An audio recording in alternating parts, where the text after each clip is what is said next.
Salut tout le monde, alors pensée du jour numéro 2. Aujourd'hui on va parler de tests d'agilité pour le rugby.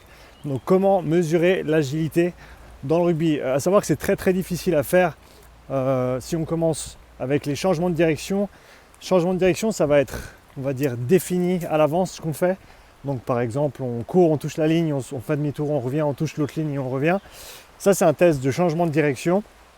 C'est pas un test d'agilité dans le sens où l'agilité, ça prend en compte ou ça inclut l'environnement qui est autour de l'athlète et c'est l'environnement, les joueurs, le ballon, l'équipe qui va déterminer l'action du joueur. D'accord ? L'agilité, c'est un processus réactif, c'est pas un processus qui est connu d'avance. On va mettre un certain appui, faire un certain appui pour passer dans un intervalle. On va faire un cadrage débordement parce qu'il y a un adversaire en face.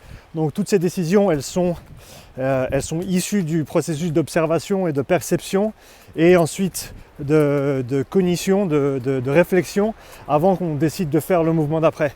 Ce qui fait que, parce que c'est un processus qui est très complexe et donc qui est cyclique, qui continue sans arrêt en fait, dès qu'on est sur le terrain, dès qu'on est en train de jouer, on a ce processus de je regarde ce qui se passe, je détermine, je lis en gros la situation, je vois ce qui se passe, je réfléchis, je pense aux opportunités, je détermine quel est le mouvement approprié et ensuite j'exécute le mouvement. Et on continue ce cycle encore et encore en continu, on ne s'arrête jamais. Donc c'est très dur d'établir un test en tant que tel qui est standardisé, on va dire, qui nous permet de répliquer ces demandes-là en fait qui sont sur le terrain.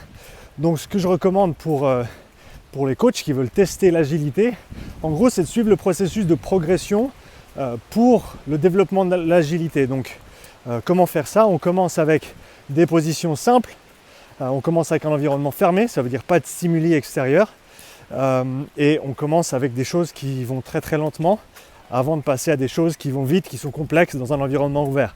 À quoi ça ressemble ? Par exemple, la première position qu'on veut adopter et maîtriser, ce serait un tenu isométrique en termes de changement de direction. Ça ressemble à une posture qu'on tient contre un mur, par exemple, pour tout ce qui est du travail d'accélération, sauf qu'on va le faire de côté pour répliquer les demandes d'un changement de direction. Est-ce que l'athlète peut maîtriser ça ? Oui, on passe à l'étape suivante. Est-ce que l'athlète peut faire un changement de direction à 180 degrés, disons, donc vraiment prendre un appui pour changer de direction en continu sur 5 pas, de manière lente et avec une pause à chaque appui. Oui, on continue, on avance à la prochaine étape, on fait pareil mais avec un petit peu plus de vitesse et avec moins de pause sur les appuis. Est-ce qu'on peut faire ça ? On passe à l'étape d'après, on passe de 5 pas à 3 pas, d'accord ? Ça fait que chaque prise d'appui, elle est beaucoup plus proche de celle d'avant. Donc ça nous demande plus de maîtrise du mouvement, plus de force aussi au niveau de la jambe d'appui. Est-ce qu'on peut maîtriser ça ? Oui. Maintenant on peut commencer à varier les directions, on peut faire des 90 degrés, on peut faire des 120 degrés. Maintenant on peut commencer à inclure un stimuli extérieur par exemple, en disant tu cours dans ce sens-là et dès que je siffle, tu fais un appui à 180 degrés. Est-ce qu'on maîtrise ça ? Oui, on passe au prochain.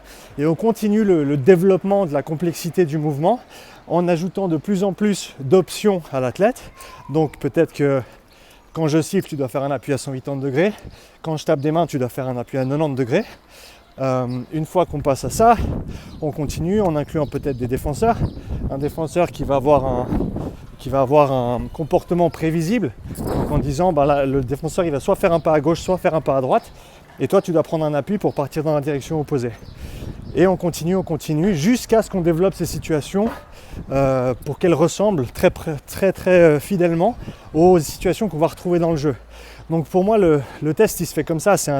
En gros, c'est un processus d'entraînement qui inclut un test à chaque étape. C'est est-ce que l'athlète maîtrise les prérequis de cette étape de développement de la qualité d'agilité.